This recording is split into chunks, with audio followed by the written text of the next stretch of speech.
It's a video from Spilo, because we don't know Spilo. He's a coach from Overwatch. Cool dude, really cool dude. Should check him out, actually. I don't think he gets enough credit. But he made this video saying, I'm done with Marvel Rivals for now. And I thought that was really interesting, because he normally has really good takes, really good things that I typically agree with, typically like good insight. So I'm interested to see why he's saying he's moving on or not playing it anymore. And I have a feeling I know what it's going to be, or at least some of the things. I think he probably thinks some of the heroes are not designed well. I think he thinks some of the gameplay loops are not great, / like maybe low skill potentially. So yeah, I figured we could watch it. So Spilo made this video, let's watch it.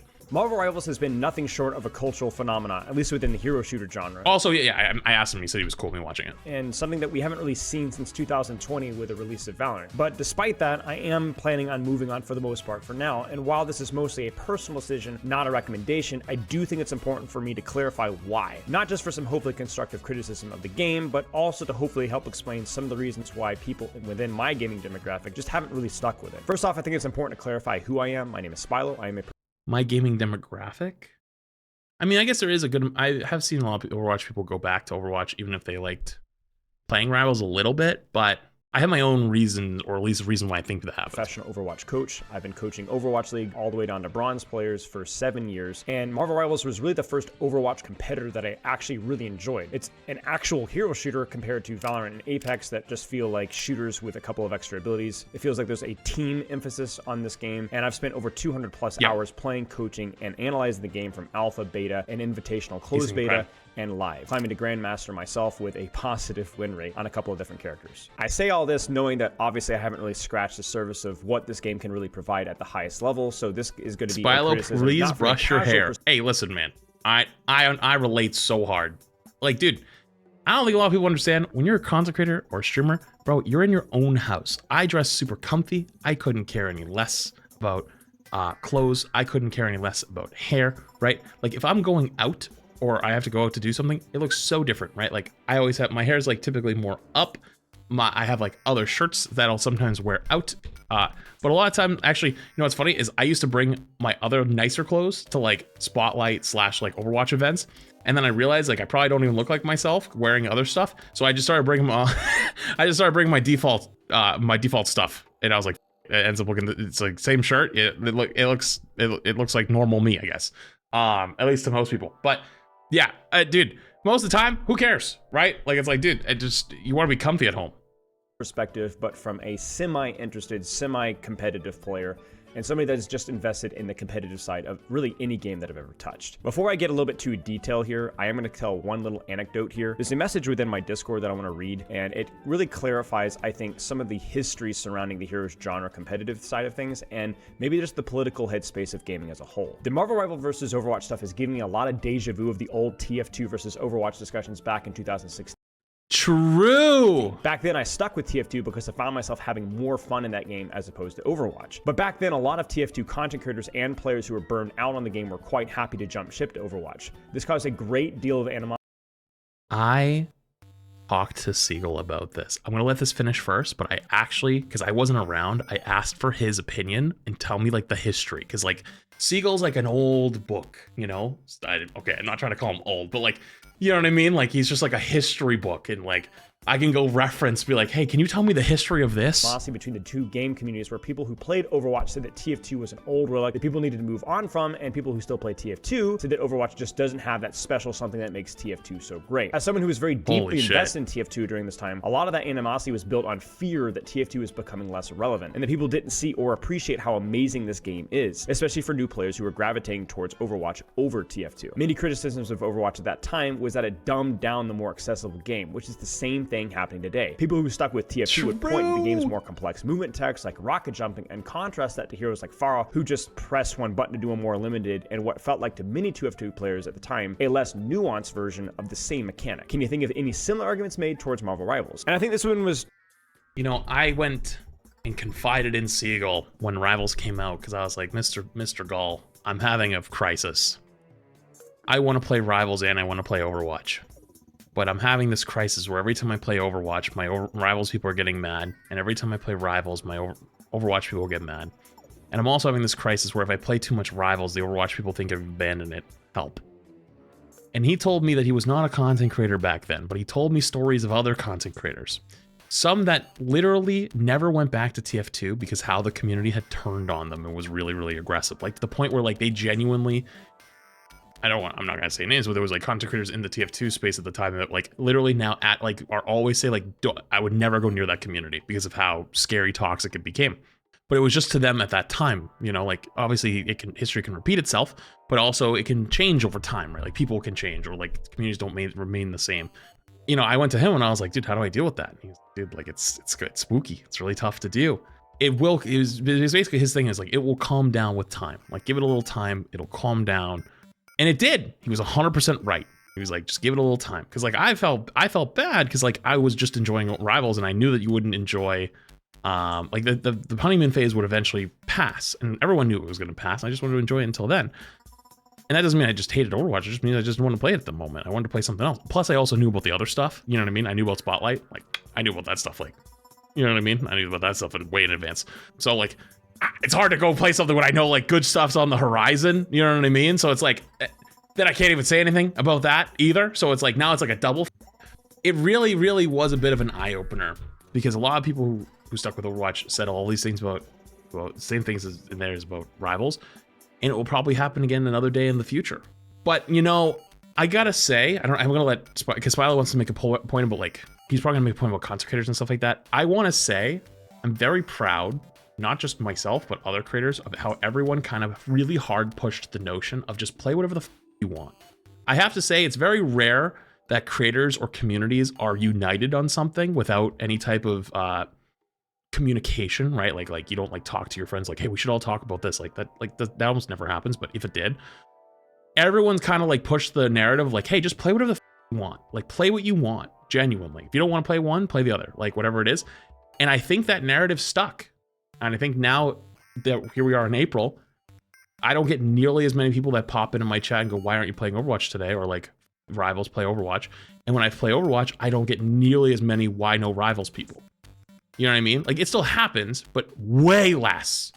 So I just want to say, I'm happy for us. Just such an interesting and insightful post. Unfortunately, I wasn't really a TF2 fan and was not really invested in the hero shooter genre at the time, so I'm gonna have to take this chatter's word at face value here, but I'm sure many people would back that experience up, and it lines up with my experience with Overwatch. Even though we still have some of those old Overwatch 1 relic characters like Mercy, characters like Junkrat, Bastion, and so on, without exception, all of those characters have actually been increased in terms of the skill expression they can provide, both the skill floor and the skill ceiling of what you can actually do with the characters. And honestly, while Overwatch Classic was a fun little side quest for me for a couple of hours, I really got bored because of how little skill expression and how few interesting things you could do with the old game. While there was a lot of flash and explosive things to do, ultimately the depth of the game just meant that it wasn't something that I wanted to go back and play again. So ironically, while it was a game that I initially fell in love with, it was not a game that I would have grown up with if it had not matured along with the community that played it. And this Aren't the winners kids mostly? I don't see how adults cannot understand that you want to do something else. You're probably right. But that's kind of the problem with social media sometimes, is you can have two people. One person's a 14-year-old. One person is a Harvard grad, like 45 years old, working in a field for 20 years. And their opinions are weighed the same. So it's like, you could have someone who you think is super, super mature and super smart, but you also have someone else in the room that also, like, they're just both saying things on top of each other. They're being reread back to back. They get weighed as people read them in a lot of the same ways.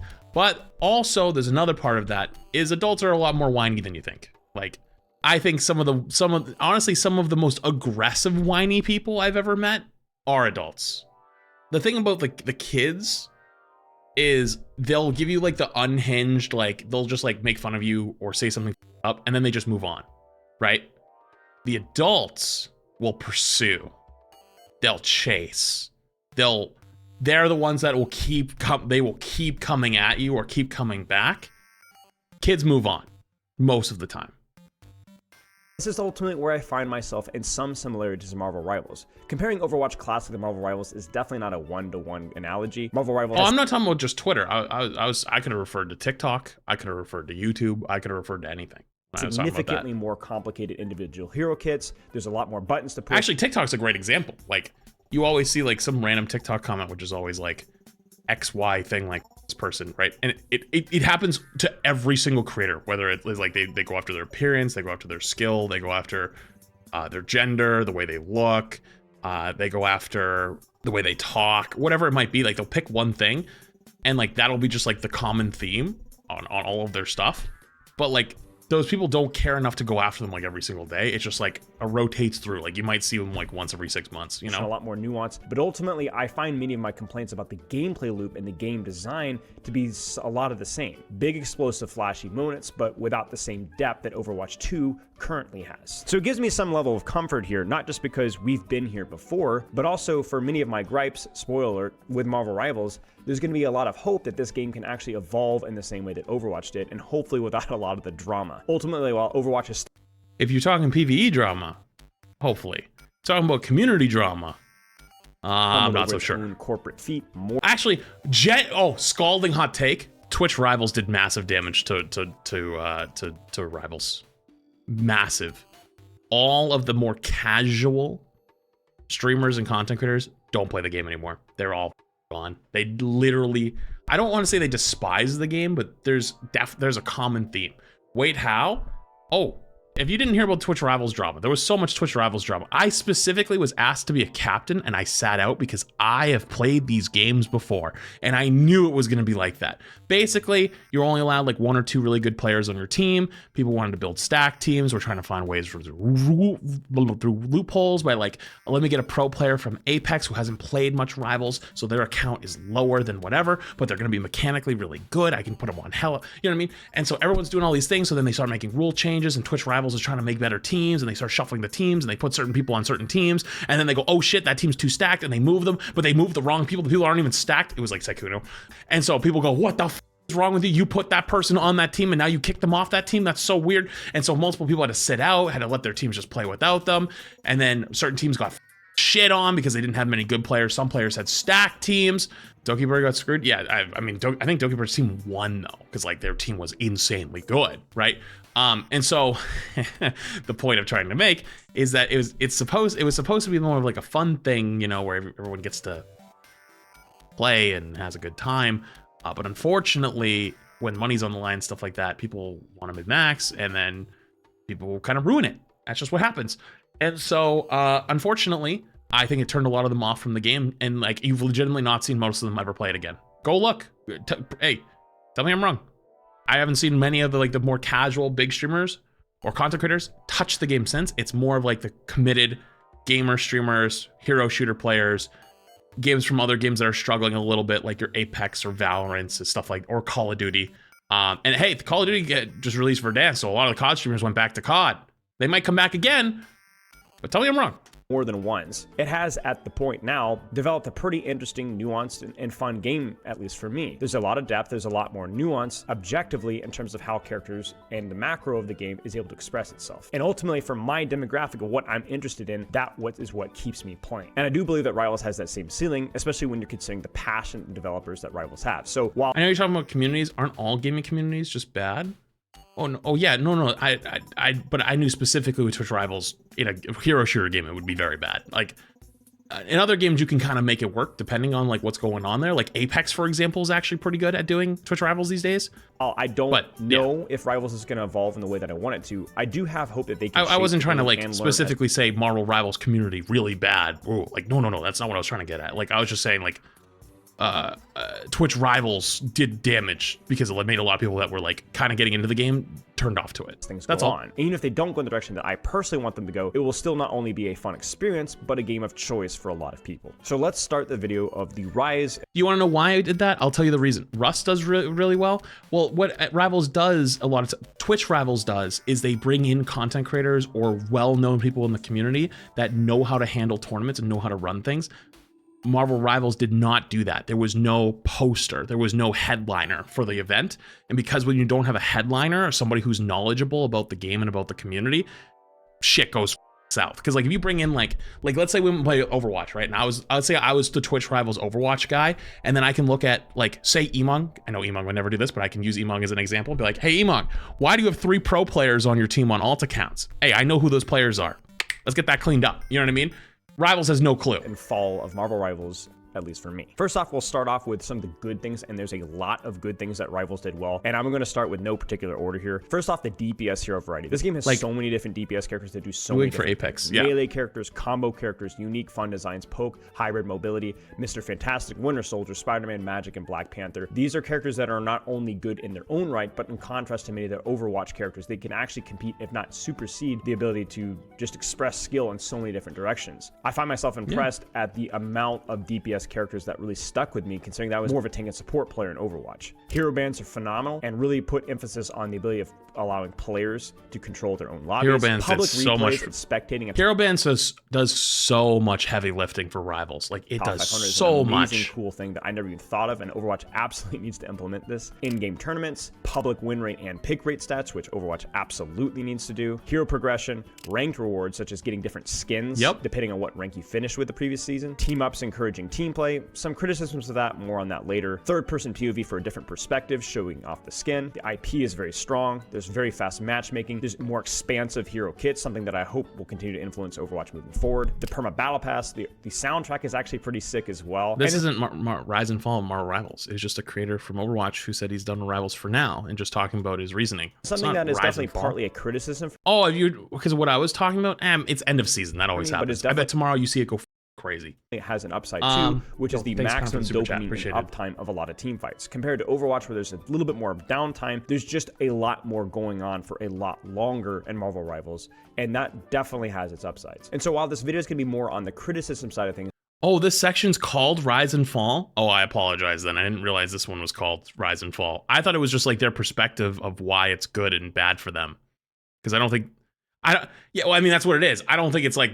It's about what's not keeping me. I don't think it's like the Rise and Fall I do think Rivals. That I think it's like worth mentioning, why it's good for them. I didn't realize, my bad. I apologize. But the Rivals did uniquely well and better than other games. Not everything has to be a comparison, but ultimately, when we judge something, we often judge it off of a standard. That standard may be CS, Overwatch, League of Legends, or anything else, depending on what genre we're comparing it to. And Rivals just did it really well. And not only were those things good in the Rivals side of things, but they made me think more about like, oh, all the other games that I play, what if they implemented those things too? Ultimately, without Rivals really breaking the ground in so many different aspects, he did say it was a Rise and Fall for him. For evolution for some of the other games that we love. Now, all that being said, we really do have to kind of crunch down here about why Rivals hasn't really stuck with me as time has gone on. And those two things are mostly game design and competitive integrity. And the game design one that's what I figured. Is going to take a little while to get through, and we're going to break it down to a couple of categories. Oh yeah. First off, we'll just give an overview. This is going to be a long one. I mean by game design, and what I mean by that is like, what is the way that the game is being played? If I try to explain a game like Overwatch, a lot of it is about resource trades from different positions and from different angles that lead to advantages that lead to one team fights.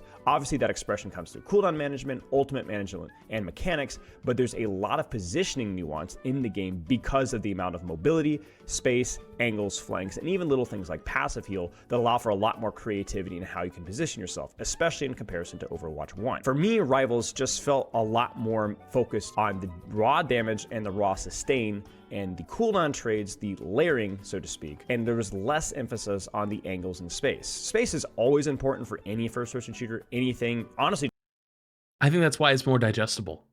Even just competitive games as a whole. Space. I also think that'll get min-maxed to the point where it'll catch up with time. Like, give it another like few months, it'll be just like watching that aspect. However, due to the fact of just how important raw damage and raw healing was and how punishing it can be to take different creative angles, ultimately that nuance that Overwatch evolved into over the years just fell off for me with Rivals. The raw amount of healing that you could do, the raw amount of damage that you could do, even flankers on poor supports, felt like it was designed to create a massive uptime, a lot of dopamine, a lot of engagement, but potentially at the expense of competitive integrity and creative expression. You can even look at the example of characters like Jeff, whose primary fire healing is honestly ultimate level when you compare to anything that what Overwatch can do, almost 2 times the amount of Mercy's healing beam. And when I was confronted with this, I honestly couldn't believe it. You marry that with characters like Moon Knight that could just vomit out damage with almost no risk whatsoever, and ultimately that's kind of how a lot of the DPS and healer design in Marvel Rivals feels. I think my concern with this was that could we not just nerf this? Could we not just nerf healing, nerf damage? But then I came across a problem here that if we nerfed healing too much, then we wonder if tanks would be able to keep themselves alive at any point. Oh, I wonder if Spilo heard my take on it, because that was kind of my line of thinking, actually. That's why whenever I was talking about nerfing supports, I was like, I don't know, guys, I'd be careful with that one. time. You see a lot of that's tank really designs are interesting. big hulking masses of I wonder if he ever heard my take on that, or if he just came to the same conclusion. even when they're dive tanks. And I wonder that if there's even an option to nerf sustain, if they did that, would DPS characters not just completely run over everything on the cast? And this brings me to my problem here, is I feel that this is by design. I don't necessarily think this is a balance problem. This seems exactly how the game was designed. And so to change this, there'd have to be a monumental rework of how the characters and how the game functions as a whole. And I just don't think that that's likely to happen. And to piggyback off of that, I think that the ease and the accessibility of many of the DPS and support ults really confirms this for me. If you look at the ult design in Marvel Rivals, a lot of it is just glut of healing, glut of sustain, glut of damage in an AoE area, and that's basically it. There are very few utility individual ultimates that can provide different things. Wait, I said that on the SVB podcast about how supports are just all healing in a circle, and so many people got mad at me. Speak the truth. It's mostly just a lot of damage that, if not responded to with the support ult, is going to result in a lot of kills. And while that's very satisfying for big casual team wipes, 4Ks, 5Ks, and so on, and then obviously for support, it's just really important that you keep your team alive, so you need a lot of sustain. Again, the gameplay loop, the nuance, the complexity just isn't there for me. I'm not saying that necessarily the DPS heroes are easy to play, or support heroes are easy to play. They all have their skill expressions, they all have their ceilings. A lot of the skill expression is hitting those timing windows perfectly, and I think that's cool. But ultimately, from a gameplay loop on the neutral, outside of the ultimates, I just don't find the same level of creativity that really sticks with me with Overwatch. This is layered with a couple of other minor complaints. There's still no passive heal in this game. When you're out of combat, you're completely reliant off of health packs and healers. There's a lot of inconsistency. I feel like I feel like I'm listening to like me from like 2 months ago. Like, remember, dude, I talked about how this game could potentially use out of combat healing, potentially like a very light one. Just a healing passive, like after 5 seconds of not taking damage, you slowly heal, very slowly heal. People are like, no, absolutely not, which is fine. I'm totally down with not going that route, right? I'm totally fine with it. But I'm just telling you, as someone who has played these games before, it doesn't feel like it's broken. You only really notice it for yourself. And realistically, it only happens when you're not in a fight. That's all. The whole passive heal thing. You could make it like 10 seconds if you really wanted to, right? That just makes it so that you're somewhat healed up before your supports come back, right? Not saying they even should. I'm just leaving it as like a possibility. And it's funny that he brings it up because it was something that I've mentioned as a potential, hey, this actually felt good in the past, right? I know whenever they added the passive out of combat heals when Overwatch started to feel way more TDM-y than hero shooter based, I don't believe that in any way, shape, or form, because that was what season was that added? 9? Support had out of combat healing since the launch of the game, but that was their passive, and I'd argue the 5v5 format made it more of that. I wouldn't say there was a big difference when it was implemented versus not implemented. It's one of the few changes of the game implemented that most people are like, hell yeah, this was good, you know? Regardless though, I don't mind either way. I'm just saying, like, it's funny that he brings that up as an option because it's like, or as a thing that the reason why he doesn't like it, or it is one of his negatives, because like this is something that I was kind of like, I don't actually mind that idea. I think it would actually kind of work here. And most people are like, no. Out of combat, you're completely. So I wonder if people will grow on the idea in long term. Off of health packs and healers. There's a lot of inconsistency on available flank routes because of the map design. There's an inconsistency on support mobility, with the exception of Jeff, I suppose. So you are unable to take a lot of space as a support. Heck, they even nerfed Mantis mobility of all the things to nerf, so that there aren't a lot of supports that can help you take space, and the support's ability to take space themselves is also limited. And so it leads me to a lot of layering, more passive angles, and more frontline trades, which is to me the least interesting expression of skill within this game. Now, it brought me to an interesting analogy, something that I've talked about before, which is, can there be a lot of skill expression? Can there be a lot of interest in a very high damage, high... What would be the role of healers if you can regen health? Well, hang on. The passive only would, at least in Overwatch, only kicks in after 5 seconds of taking no damage. So basically when it goes off, the fight's over. So it's in between fights. So imagine this, you lose a fight, right? You lose a fight, your support's died, you're 100 HP. Instead of having to run off and then everyone's sharing a single health pack that's alive, you will be full HP by the time the fight starts. So your supports will be walking back, their team will be walking up, but you won't have to go back and hide and wait for your supports to come back while the fight's over. waiting to get healed back up. That's basically, it's like an in-between fights mechanic. High sustain kind of setup. And I actually think that there is.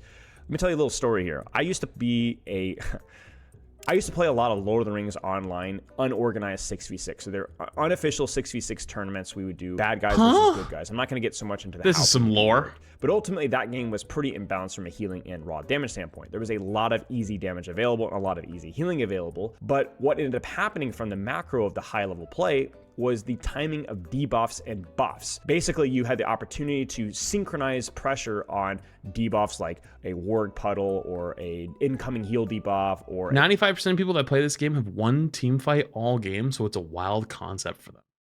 Good point. A stun inside of a puddle, and then the defenders would have to utilize a defensive bubble or a defensive cooldown in preparation for it. And if you could scout that the setup was happening, because it took about 10 seconds to get the debuff timing. So there's a lot of skill in actually setting up for those one-shot We're not talking plays about balance to right deny now. the enemy healing and or being aware of those things. And so for me, while it wasn't necessarily the most fun thing of all time, it was still more fun and from a macro perspective than what Rivals had, because a lot of the kill potential came from debuffs and buffs that weren't just ultimates. So in other words, there was a cycle of pressure that wasn't waiting for an ultimate to happen. There were still windows on 20, 30-second timers, and that made that game, even though the 6v6 wasn't as good as Overwatch, it still felt like there were windows of vulnerability that if you were skillful enough, you could either deny or enable, depending on which side that you're on. Ultimately, with Rivals, I don't see that's the case as much. We do have abilities like Cloak's Frontline window here. I can't even remember what it's called, but it's the debuff on Frontline. There's certain even crowd control like Winter Soldier's Hook or Hulk's Stun, but ultimately the difficulty and the consistency with which you're able to synchronize and utilize these abilities, it doesn't feel like that's an inherent part of the game design.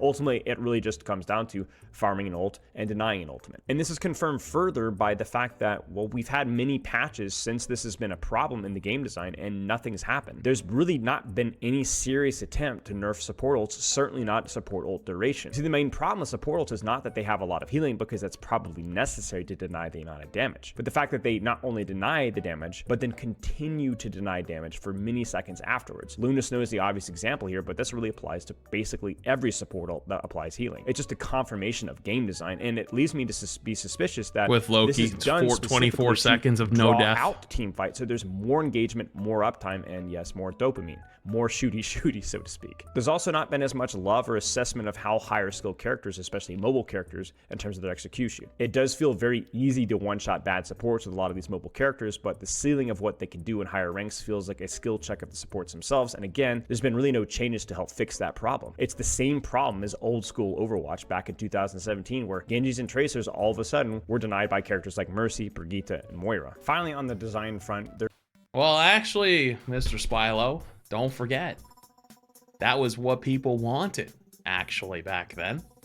People yearned for a way to deal with Tracer. They yearned for a way for this dominant hero that's been good for 9 seasons straight to not dominate the game. They yearned for this way to defeat the evil Tracer players, and thus they brought you Brig.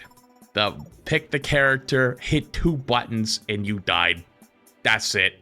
That's how that happened. It's funny how the solution became the biggest problem. There is a little bit of a subjective discussion about the DPS versus tank and support design. Got a lot of criticism for early on in Rivals' careers saying that I wasn't a big fan of their tank and support design, but honestly, I'm going to stand by that one moving forward. I don't think that's broadly applicable to every tank and every support. There's a lot of tanks that are relatively interesting. Hulk, Captain America, and at times Thor do have a lot of complexity with how they're being played and a lot of interesting nuance, which I fell in love with. They still lack significantly the same amount of skill expression and creativity in how they play compared to a lot of the other DPS. And ultimately, I'm gonna disagree. I think tank and Overwatch has become a fat DPS over time. I really don't feel like tank and Overwatch feels like tank. I think tank and Rivals feels much more like tanking, at least like old Overwatch tanking in like what I would imagine playing tanking hero shooters is more of than in Overwatch's version. I understand what he's saying. There's definitely some nuances. I think that like, I sort of disagree. Like not all of them, like for example, like Strange Mag is probably like the easiest one. It's like they both can be frontlining shield tanks, but the way they're played is both similar and different, where Mag can be more of like a holding frontline type of thing where you sturdy or you self bubble, you self shield. But you can also be played more as an off tank, which is more of like you always bubble your Star-Lord, or you're always bubbling and enabling other people, right? While also having a strong, impactful ult, right? But you have to actually be good with that ult. You have to actually hit the ult. Same thing for Strange.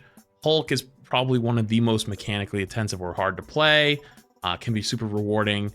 They nerfed him a little too much, though. Made it a little too hard to even get value. So, like, you just play something else. But he's getting buffed again, so he'll probably be better again.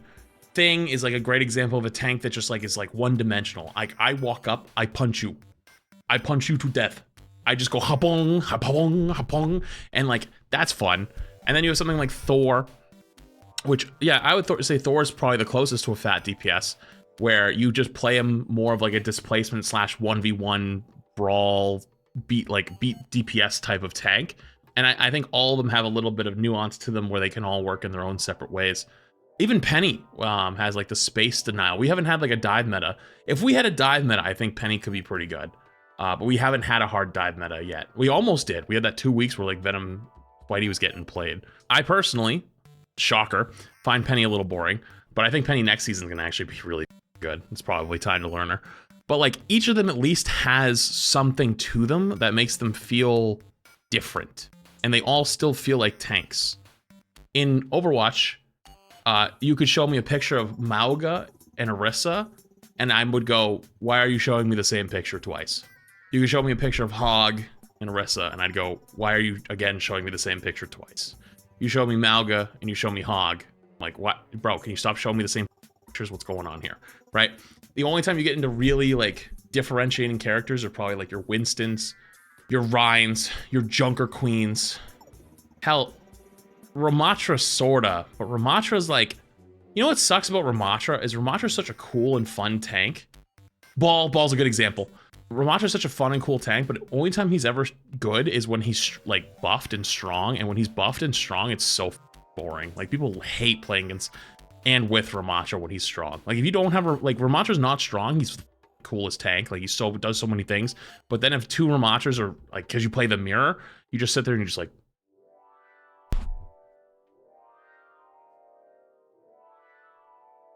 And the most fun part is sitting there in the non-punch form, which is like not supposed to be like the fun part of the kit. You know what I mean? It just kind of, you know what I mean? I don't know. But so I actually still I disagree with the tank take a lot. I find that to be true even more so with support. See, a lot of people like to say to me, "Oh, well, you haven't played." Okay, support. I think he has a point. Learn to love it, and there's a lot of nuance. And but I actually like that support isn't DPS heavy in Rivals. Maybe I'm wrong in that. But I actually think one of the biggest problems Overwatch has caused is making every support a mini DPS. And so what's ended up happening, especially with the 5v5 format, is that both the supports are looking at each other, like the other one will heal the tank, and now they're both DPSing. Like how many times, like, yo, raise your hand. You ever played Overwatch before?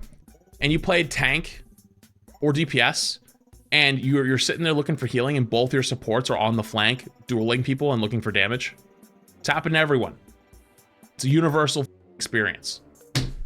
Doesn't happen in Rivals very much. You know, Loki could do all these cool things and this and that. But with the exception of Jeff, who I think can hard flank a little bit, the amount of different positions and different playstyles that are actually viable and optimal are just isn't there. It reminds me a lot of early Lifeweaver play before we got a lot of reworks in Overwatch where people were saying, oh, you're just not. Oh, I don't know about that one. I disagree with that a lot. The world couldn't make the character work. There was just hard limitations with what was actually good with the character. And I'm sorry, Gold, Plat, and I guess Grandmaster. Unless he's meaning like carry potential and support, maybe he has a point. Players in Marvel Rivals can't tell me otherwise. Now, Lifeweaver has received a lot of changes since then, have added depth, nuance, and strength to his kit that allow different creative playstyles. There's a lot of you want to be a good support player in Rivals. You learn how to ult, like when to ult, and then you'll be an interesting Grandmaster. The best player in the world. But that's because of the character, how he's designed to evolve over the last couple of years, not how he was initially released. And ultimately with Marvel Rivals, I've seen no improvement into the support playstyle. I remember being very excited looking at how Invisible Woman's kit worked, the push, the pull, the suck, the slow,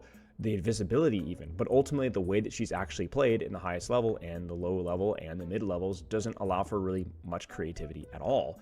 And before anybody says otherwise, I challenge you to pull open a professional player or a high-level player of Invisible Woman and tell me where is the creativity of how you're positioning. Where's the creativity positioning. I was gonna say the creativity. I was gonna say it's like it's all determined on like how do you help your Hela or whatever win their off angle fight, and you like constantly shield your off angle DPS, kind of how like you used to play Alari, how like you played like off angle Alari in Overwatch when she came out, but you're not doing the damage though, you're just supporting. So like he's got a good point. Where's the aggression?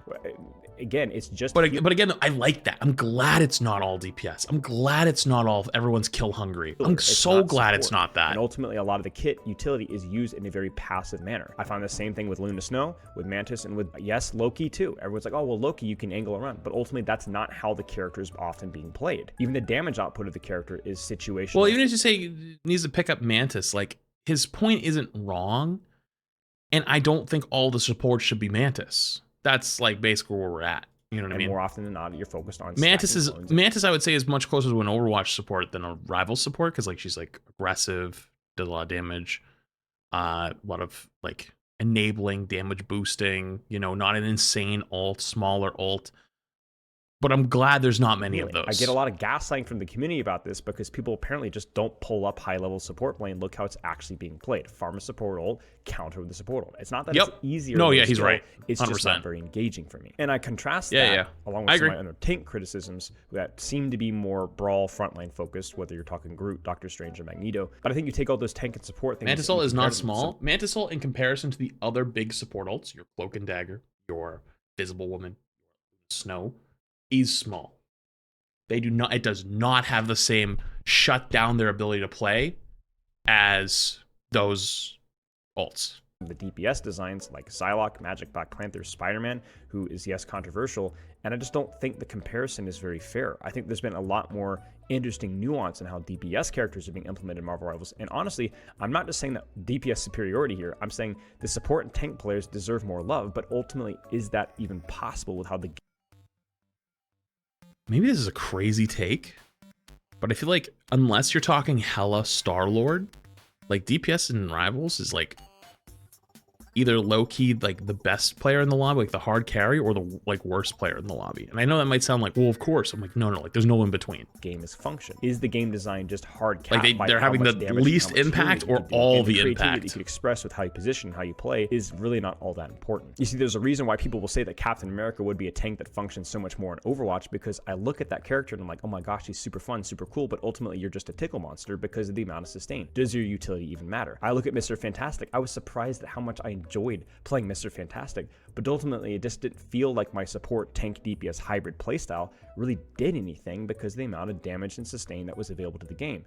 So ultimately it just feels like some wasted designs. Heck, even Invisible Woman, who is a support character, has a phenomenal kit that just isn't really utilized because of the gameplay loop of the game. And again, the big thing isn't just how the game is released, it's how it's been developed over the last few months, and I haven't seen any of these things change. Ultimately, it really comes down to some duelists can take angles, tanks basically trade in the front line, support sit in the back and heal, and that's ultimately the gameplay loop that hasn't really changed much over the last 4 or 5 months, even going all the way back to the alpha, so almost a year now. I don't actually disagree with any of that. But I don't mind either. There's been some missed opportunities for team ups. While I love the concept of kind of encouraging team play, I don't think that they always check the box of a successful team up for me. 2 things. Number 1, you want the team up to be a conscious choice from the player. I think Wolverine and Hulk is a great example, Punisher, Rocket, Johnny and Storm, where you can choose to actually do the thing from both perspectives. So I'm going to choose to do this, to choose to do that. So there's active choice being implemented on both sides of the equation, which makes the engagement so much more interesting. I also think there's been some missed opportunities for team ups. While I love the concept for encouraging team play, I do think that team ups need to do 2 things. Number 1, be consciously chosen. In other words, you need to actually choose to utilize the team up. And number 2, there needs to be some sort of choice from both sides of the equation, not just one person benefiting. A good example would be Wolverine and Hulk, where Wolverine is grabbed and then Wolverine is thrown. Not only is it I see his point, but ultimately it is something that requires a decision from both players, and if you don't use it, you're missing out. Punisher and Rocket, I think, and the Winter Soldier, the infinite ammo one, that one's maybe not the most interesting in execution, but the fact that the Rocket has to choose to place it and then the Punisher has to respond is definitely interesting. Even Johnny's Storm, where you're able to combo your ultimates, again, a choice, something that both characters have to kind of apply to. And I feel a lot of the team ups are not only raw stat values, but even when they're not raw stat values, for example, you have Magneto and Scarlet Witches. Ultimately, Scarlet Witch doesn't really get any conscious choice of that. It's just a free button for Magneto to push. I see what he's saying. It doesn't get any extra button to push. There isn't as much engagement on both sides of the equation, is what I'm trying to say. Finally, a couple. Yeah, it's fair. I mean, you could honestly, that applies to Overwatch right now with perks. Some characters get new buttons, some characters don't, and they recognize that, and they're going to change that to make it better. Maybe Rivals does that in the future. I think that's good. I think that's actually very valid feedback. Well, minor nitpicks, less to do with the game design as a whole, but things that really hinder my enjoyment of the game. Map design. I know there's been a lot of mixed feedback on the value of destructible environments and interactable environments. In other words, environments that just start raining damage on you. And while I'm personally not as big of a fan of them, I think that there is a time and a place where they can be implemented fun. I don't think that they necessarily contribute that much to the enjoyment of the game, but they are. I like destructible environments. I do not like the opposite. Destroyed environments that rebuild. The rebuild... No, sorry. They can start fine and then break and then rebuild. Don't start broken and then rebuild. That sucks. That feels ass. I like the opposite. I like start, break, rebuild. Start broken, rebuild? No. I swear, the Fantastic Four map, second point is a nightmare. If you ever go up on there, it starts being reconstructed, or third point, and you're in one of those buildings, god damn it, you're gonna get kidnapped. I've gotten kidnapped so many times. Pisses me off.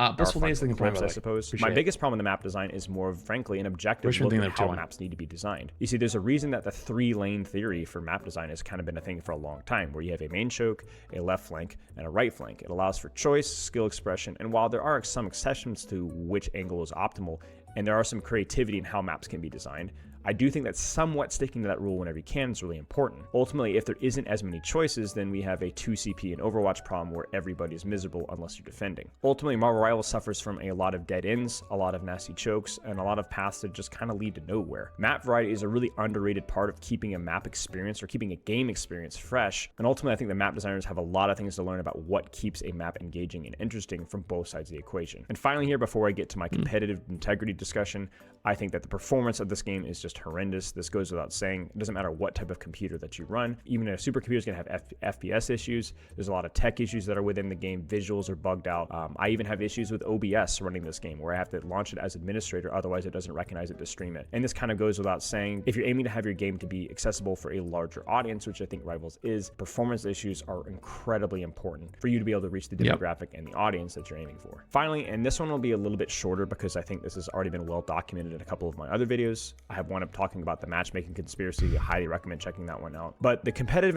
Is it actually...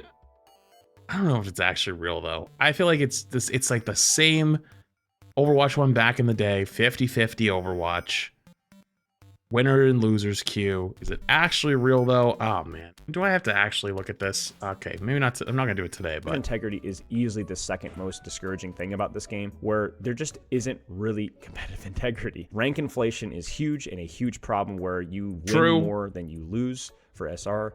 So you can climb all the way up to the higher ranks in the game, even with negative win rates. And what this means is not only are you questioning whether you actually earned the rank that you actually got, or did you just grind for it, but also it really compromises the quality of the matchmaking. Now, matchmaking in first-person shooters and just games in general is really tricky. Team-based games really struggle with this because player inconsistency is a huge problem, even in a quote-unquote perfectly balanced ranked lobby. But Marvel Rivals really exacerbates this because you might have a Grandmaster player that if they were in any other honest skill curve game, they would be platinum at best. There are legitimately games where you will feel like you're playing in a platinum lobby with your teammates playing versus Celestials that are on the way up, and that unironically may be true. Playtime accounts for everything when it comes to rank in this game, not competence. There's a serious lack of meritocracy in the way that this matchmaking works, and this leads to huge inconsistencies in game quality. Ultimately, this is done for engagement optimized matchmaking, and when people say that, I don't even necessarily mean some sort of witch hunt about... I've heard this. Dude, some people have been throwing this thing around since like the start of Rivals. I don't even know what's real and what's on your gameplay. Everyone's saying it's optimized, engaged matchmaking, but like, dude, every game is trying to optimize how long you play. That's literally one of their biggest stats for like investors and people being like, how addictive is the game? Like, one of the most important stats for C-suites is when a person loads up the game, how many games do they play? How long do they stay on the game? It's one of the most important stats that they look for, because the longer you play a game, or the more games you play / the longer you play it, you are more likely to buy skins and buy things because you're putting more time into it, because the consumer looks at it and goes, well, I've put 20 hours into the game this week.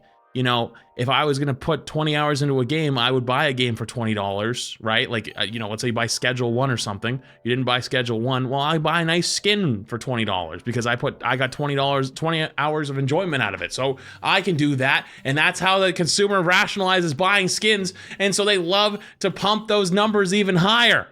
Every game does that. But I don't know about the matchmaking, though. The matchmaking part is a little different. But regardless, yeah. In my opinion, roles tank DPS and support in Overwatch, and the lines got blurred over the years, where in Rivals, the roles seem more definitive. I say that. I don't even necessarily mean some sort of witch hunt about that they prioritize wins early on your gameplay. To be fair to compare, since Rivals has been out for a year, they're trying to do something new. And is fair to be nitpicky? Is it fair to be nitpicky about the game? I don't know. Do you think people should just shut up and enjoy things? Or do you think people should be allowed to give feedback because they want to see it better? Differences of opinion there. Some people genuinely will say, just shut the f up and enjoy it. Some people will say, no, you want criticism because it'll make things better. Both of those lines of thinkings do exist. Depends on where you sit. It's done for engagement optimized matchmaking. And when people say that, I don't even necessarily mean some sort of witch hunt about that they prioritize wins early on your gameplay time, and then that you're more likely to lose the longer you play. Just simple rank inflation is engagement optimized matchmaking, where it tells you something that this is supposed to be a fair match or that you earned the rank that you are, but it's not true. It's just rewarding you for playing more and more and more. The longer time you spend in the game, the more you're likely to spend money on the game and buy skins. And that to me is not only something that turns me off from the game, but kind of disturbs me about the gaming culture as a whole. We're very slowly becoming victims of the algorithm with things that are telling lies about us and encouraging us to trying to control what we do and how we feel and how we play. And yes, that's a little bit tinfoil hat, but I think even small things like this are really, really unhealthy just because it doesn't tell the truth about what you actually are and where you actually belong. It does so at the expense of other people. I don't normally get political. I'm going to get political for a second. People don't give a f about the truth anymore. No one cares. The age of truth is dead. What people care about is to have their own feelings validated, or they want to see someone else suffer the way they suffered. Because they lived through it, why should they get a free ride? People want to be told they're good at things. People want to be told that they're on the right side of history. People want to be told that they are not bad people. Even if they like bad things, or even if they are shit at a video game. They don't want to be told that. They don't care. Even if it's true. And that's okay. Because I don't think you should have to play a video game and be told every day you're shit. However, just because you also deserve the right to not be told you're shit at a video game every single day does not mean that you should be allowed to say that you're good because the game has lied to you. Because it's telling you what you want to hear so that you agree with it and you look at it more favorably. You can apply that to many other things in life right now, where even if something is bad for you, or bad for your neighbor, or bad for people around you, it aligns with your line of thinking, and so thus you'll be like, that's fine, I like this, until it comes for you. And people don't give a f if it's true or not. They just want it to agree with them. And it goes from everything as small as I like turkey but don't like ham. It goes to as large as your political beliefs. You see, the problem is that rank inflation isn't harmless. It hurts people. It hurts the enjoyment of the game. It hurts the quality of the game. It hurts the integrity of somebody working for and reaching a higher rank. When I reached Grandmaster Season 0 with like a 58, 59, 60% win rate, when I was bragging to my friends, they all were like, oh yeah, but how many games did it take? I've got a friend who's 44% win rate and reached Grandmaster. And when I first heard that, that really took the wind out of my sails. So the excitement of reaching Grandmaster was stolen from me. So everybody has this nice, even experience where, it doesn't feel that bad. Nobody's special because everyone's special. I guess but ultimately, like, what are we missing out on? The whole accomplishment of reaching a rank should mean something. And in Marvel Rivals, frankly, it just doesn't really mean much at all. Especially as a competitive player and a coach, this was just the elephant in the room that I could not ignore. The game design was something that I have hopes for and evolving as the game goes on. Maybe we'll see, maybe we won't. But ultimately, if NetEase doesn't back off of its kind of dystopian approach to matchmaking, I will not be coming back to this game seriously. Final point here, and this is more of an etc. side note, and this really ties in with that TF2 discussion we had earlier on. It really couldn't live up to its own expectations. Why do you care if someone else reaches your rank? That's a very hard question to answer. Because it's not about I'm better than you or anything like that. But it is, in some ways, reflective of, let's say at the beginning of the season, you grind really hard and you get there, and you play against really good people, and you earned it. And then someone else gets there just by putting a bunch of time in, but they're not actually very good, but they're rewarded the same way. Are you special? Because you accomplished a thing that they could accomplish by just showing up a little bit more? Well, I guess that's up for interpretation. But where it will actually matter is if you queue into a game with them and you are far better than they are. Should they be in the same rank as you? Because you're significantly better? Stop comparing yourself to others? Well, hang on. If you're in a ranked matchmaking system, you want the matchmaking system to be putting you against people of the same rank as you. So if there is inflation to where a certain point, right, everyone can get there just with playtime, you're competing with others. And so to climb, you have to be better than others and win.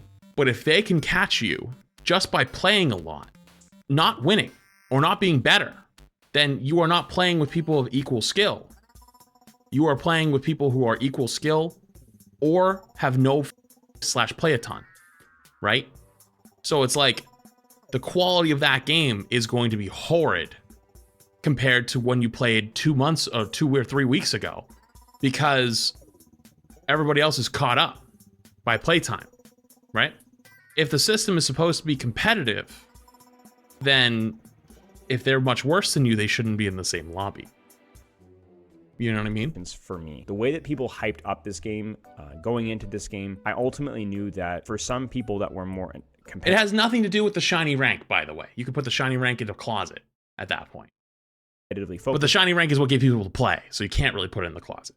Like myself, ultimately, I would enjoy it, but I would probably be coming back to Overwatch because a lot of the hype within the Overwatch community was more of a response to anger versus Overwatch itself and how at least it wasn't Overwatch. It honestly felt like almost a political fervor, which was a little bit disheartening to me. Ultimately, I felt like a lot of the Overwatch time spent is going to count for skill in some regard. Map awareness counters, and at what point is mechanical skill the only difference that matters? Nobody said anything about mechanics. You inferred that on your own. All of those things you were talking about would result in a higher win rate if you actually had the skill improvement. But if you are climbing with a negative win rate, or you are climbing, even though if you can climb to the same rank as someone where they had to get a 55% win rate to win, and you can get there with much more time played with 44%, are you truly as good as that player who's won 55% of their games just because you put in more hours? I've spectated enough people to say no. You know? My man, if you want to play Overwatch, then just play Overwatch. God damn. How does that have anything to do with what I just said? We were talking about rank inflation. We were talking about... So wait, hang on. That's a really dangerous narrative. Just because somebody disagrees with you, or somebody has a different viewpoint from you, that must automatically just like, get the f out of here, and you throw shit at them. You know, remember that speech I was just giving a second ago? Rewind. That's going to apply to you very heavily. I'm talking to you when I said that. There's a reason, you know? I think he's talking to Spylo, not you. Well, if he is, that don't make no sense either, because he's going to. That's the point of the video. He is gonna go play Overwatch. He just made a video talking about why he's not playing Rivals anymore. Don't shut down people you disagree with that hard like that. There's a difference with that too. Like, over something like a video game, right? Be open to that type of stuff. But it's like, what he's saying isn't wrong. It's a different in perspective. You know what I mean? Like, I get it. Okay, if you are talking about the video, I apologize for going at you so hard. Second off, though, that's literally what they're doing. Like, they did that. Like, the whole point of the video is just like, hey, I'm not going to be playing Rivals anymore. Here's why, right?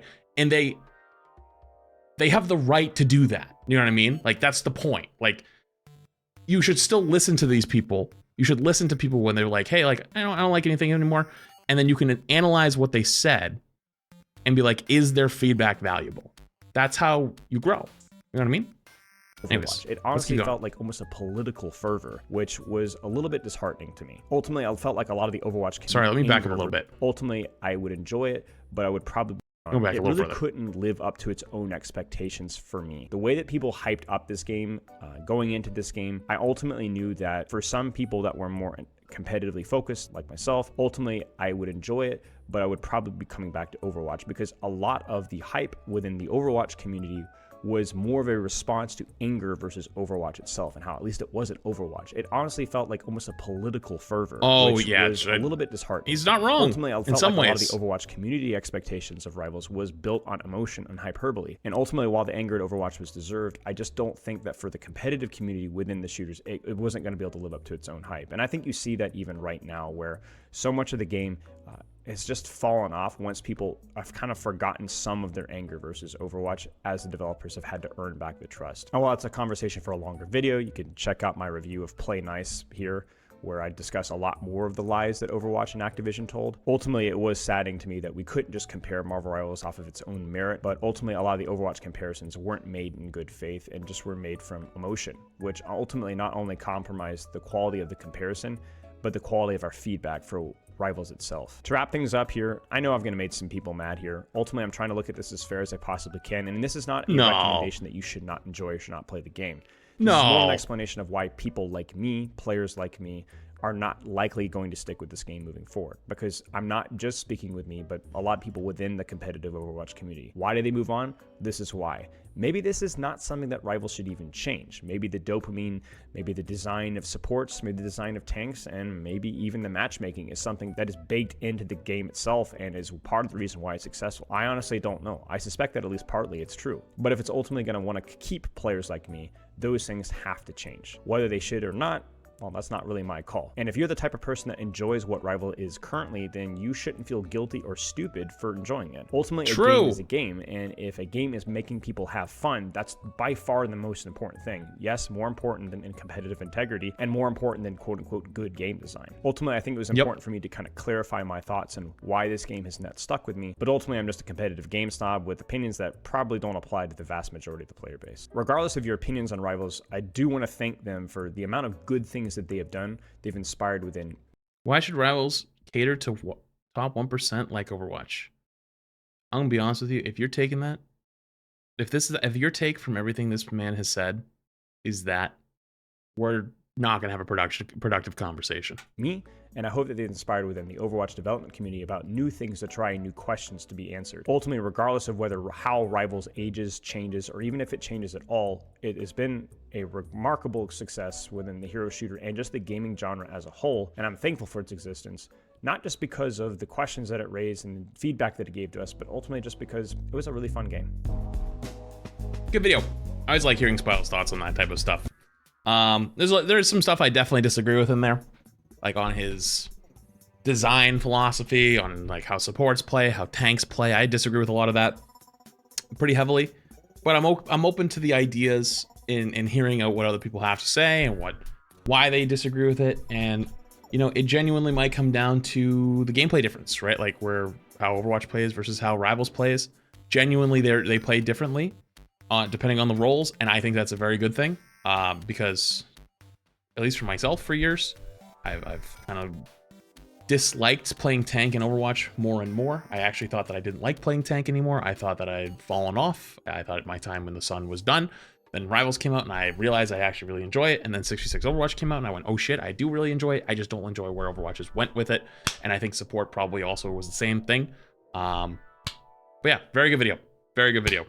I like hearing thoughts like this, even though it does slightly disagree with my own take of it.